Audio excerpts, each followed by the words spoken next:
So, we introduced some basic tools of calculus.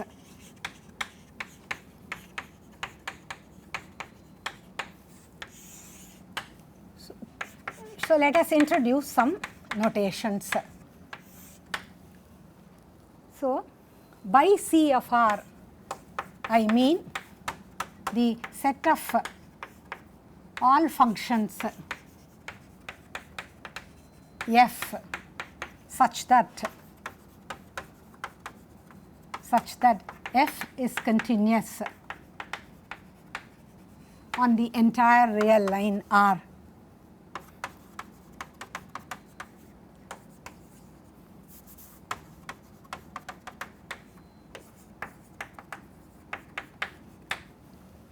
And by C1 of R, we denote set of functions such that f prime is continuous everywhere.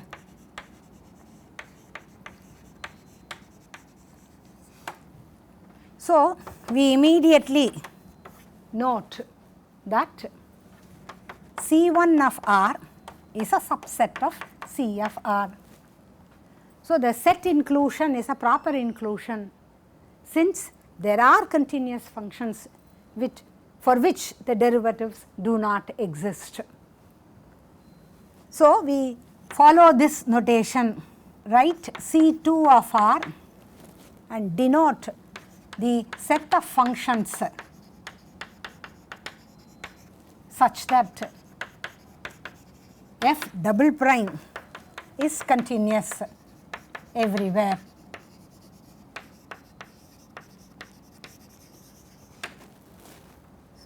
We continue to use this notation and denote by Cn of R the set of functions such that the nth derivative is continuous everywhere, and so on.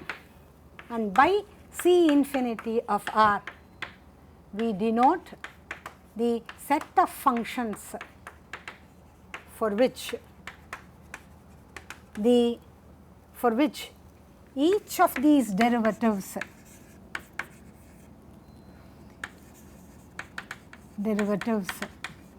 exist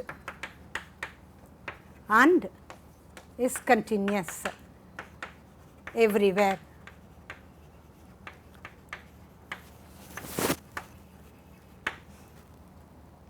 So, we again note that C infinity of R is a subset of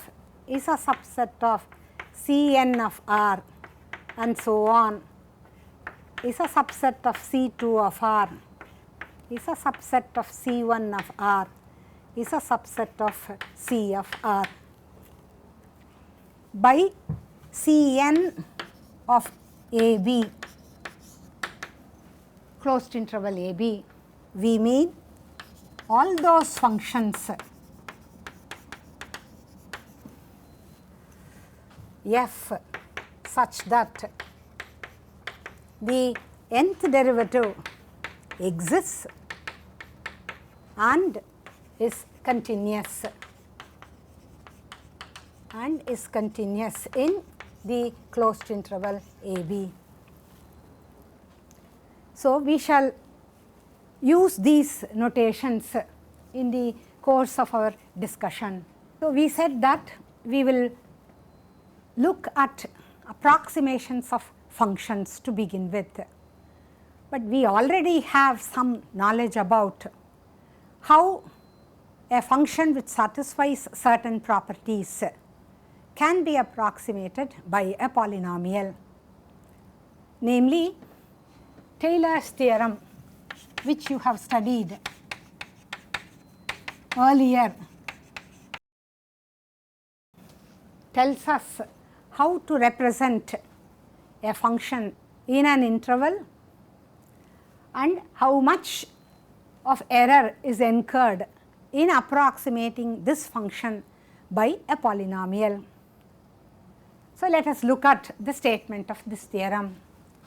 It says that if f is in Cn of AB, we know what we mean by Cn of AB, f is such that all its derivatives up to nth order derivative exists and are all continuous in AB, and if the n plus 1th derivative exists in the open interval AB, then the theorem says that then for points C and X in the closed interval AB, there is a psi between C and X such that the function f of x, which is defined in the interval AB, can be represented by sigma k equal to 0 to n 1 by k factorial into kth derivative evaluated at C into x minus c power k plus En of x, where En of x is given by 1 by n plus 1 factorial into n plus 1th derivative at psi into x minus c power n plus 1. So, it is for all values of x which lie between a and b such that psi lies between c and x. This term En of x is referred to as the error term, and this statement gives you Taylor's theorem with Lagrange form of remainder.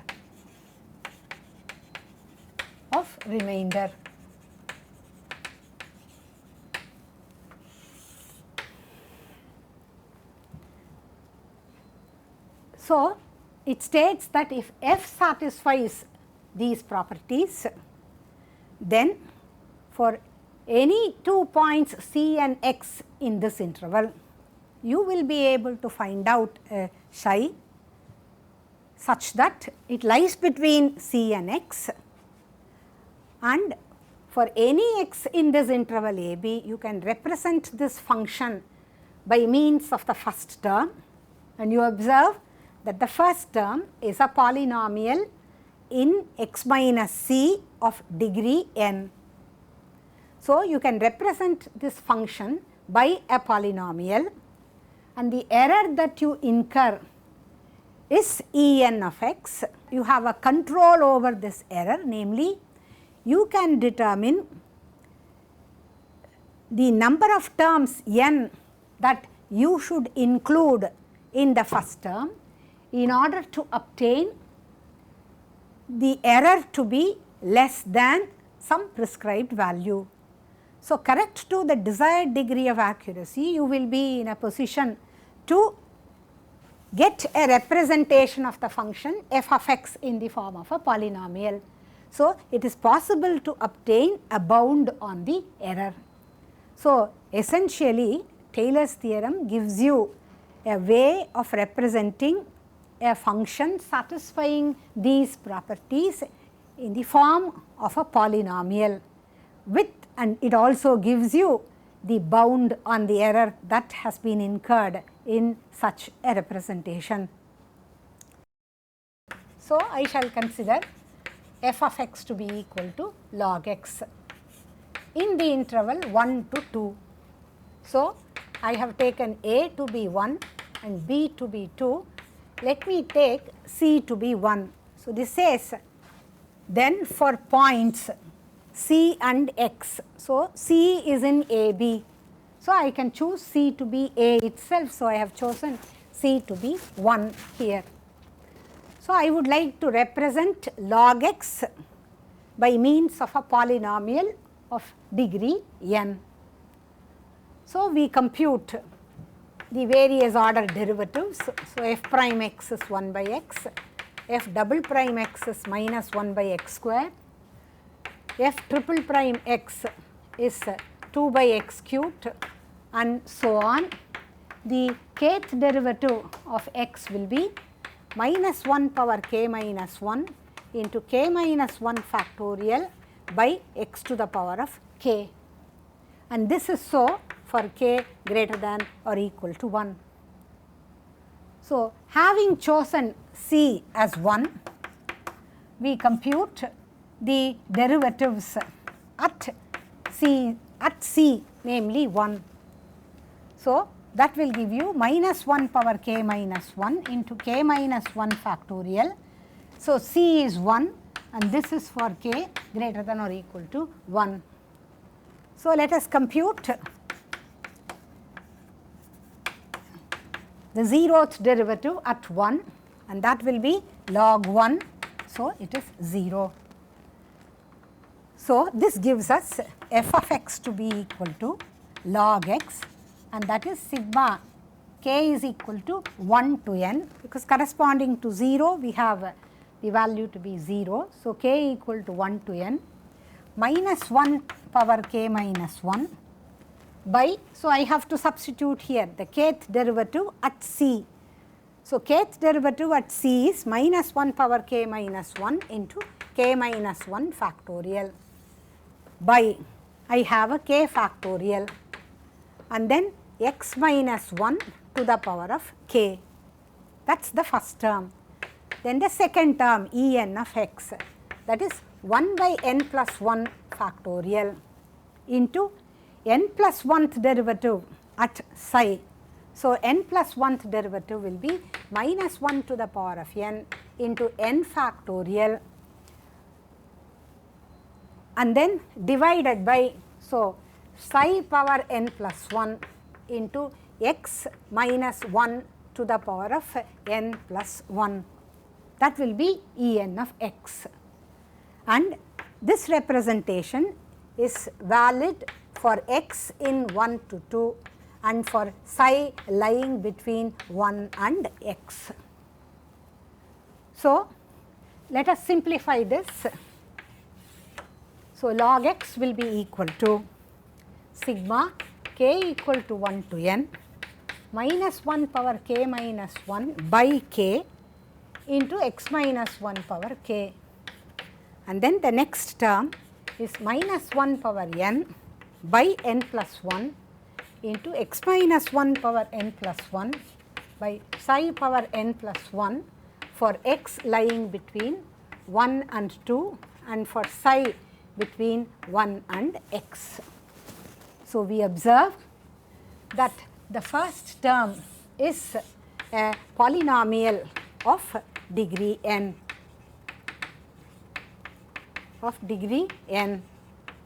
and the second term, is it a polynomial?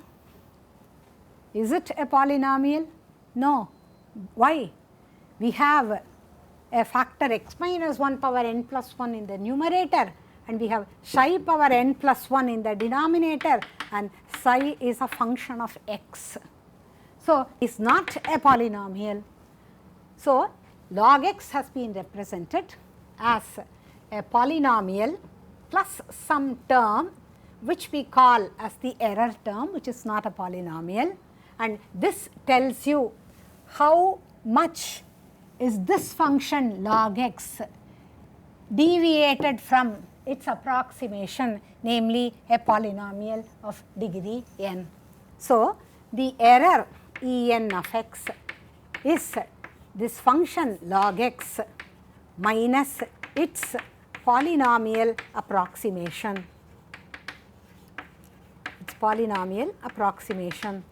So, it tells you how much this function log x is deviated from its polynomial approximation.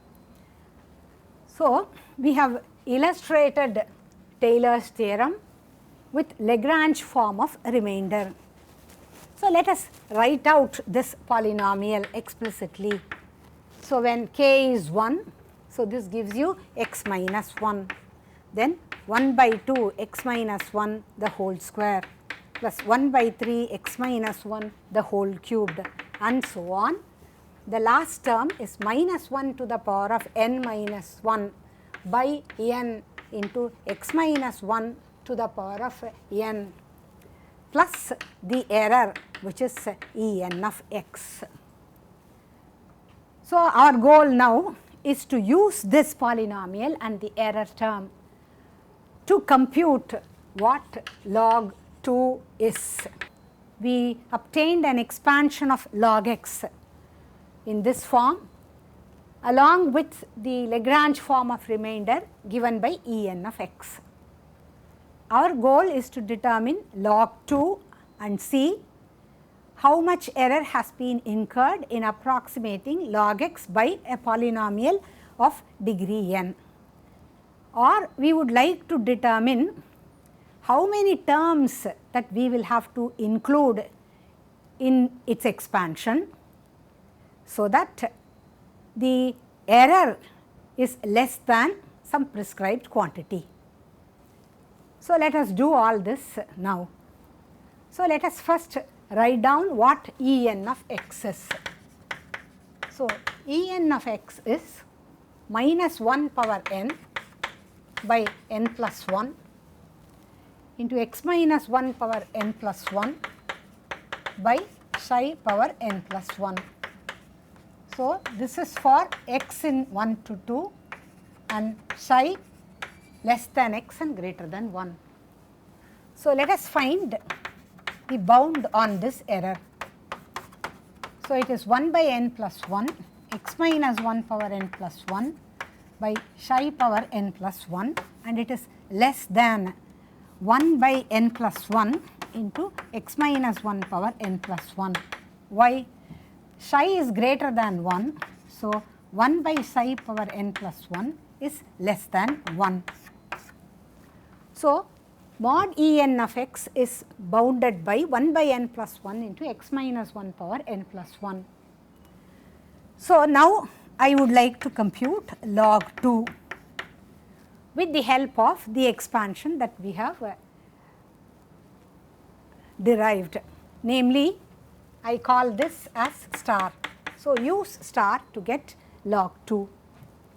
So, log 2 will be equal to 1 minus half plus 1 by 3 minus 1 by 4 and so on, minus 1 power n minus 1 by n, then plus En of 2.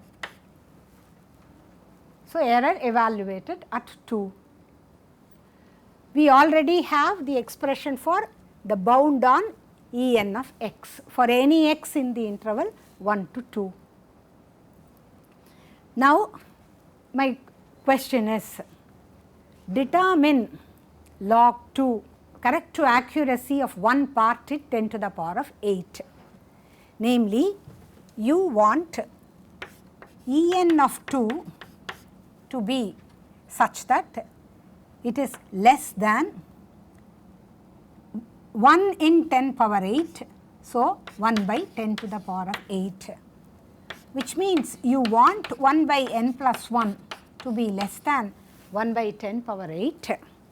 So, which tells you that n plus 1 is greater than 10 to the power of 8. So, Taylor's theorem has provided us with a nice way of representing a function satisfying certain properties by means of a polynomial, and it also helps us to determine the number of terms that we may have to include, namely the degree of the polynomial that we need to use in order to represent this function, so that the error that we incur can be made as small as we please. Let us now take another example, namely I consider f of x is equal to e to the power of x, which can be expanded as k equal to 0 to n x power k by k factorial plus the error term, where this error En of x is x power n plus 1 into e power psi by n plus 1 factorial. So, I have used the expansion for e to the power of x and written down a representation of e power x as a polynomial of degree n, and then the corresponding remainder.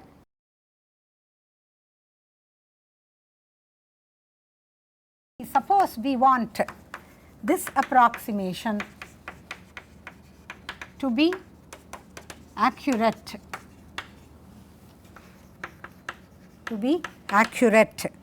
to within 10 to the power of minus 6 in absolute error. We require that this should happen for every x, say in the interval minus 1 to 1. Then this tells you that modulus of En of x, which is mod x power n plus 1 into e power psi by n plus 1 factorial, which is mod x power n plus 1 into e power psi by n plus 1 factorial, since e power z is greater than 0 for every z. So, this will be less than or equal to e power psi by n plus 1 factorial, since mod x is less than 1 for every x in minus 1 to 1. So, this will be less than e by n plus 1 factorial, since e power psi is less than or equal to e for every x in minus 1 to 1. We want to find the number of terms to be included such that the error e by n plus 1 factorial must be less than 10 to the power of minus 6. This tells you that En of x would be less than or equal to 1 by n plus 1 factorial into e, and that will be less than 10 to the power of minus 6. And when you do these computations, you will be able to determine that n is equal to 9.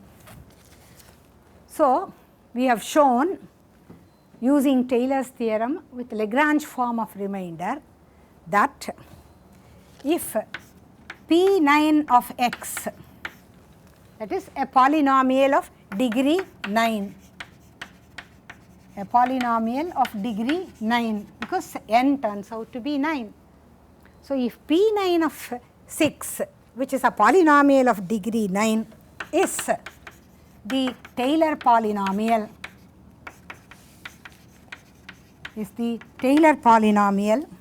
of degree 9 for the function e power x in the interval minus 1 to 1, then for every x in this interval minus 1 to 1, the error in approximation